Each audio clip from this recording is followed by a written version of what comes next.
নমস্কার বন্ধুরা, এটা আমাদের ছোটোখাটো একটি বাগান। এই বাগানে দেখাশোনা আমার শাশুড়ি মা করেন। তার মধ্যে আজ আপনাদের কুমড়ো শাক বানিয়ে দেখাবো। আমি তার জন্য কুমড়ো শাকগুলিকে কেটে নিলাম।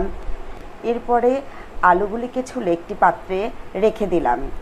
কয়েকটা বড়ি নিয়ে তেলের মধ্যে ছেড়ে তাকে লাল লাল করে ভেজে রেখে দিলাম।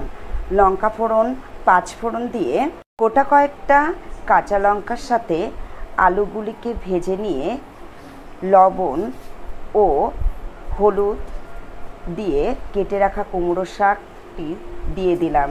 ভালোভাবে নাড়াচাড়া করে দেওয়ার পর ঢেকে দিলাম।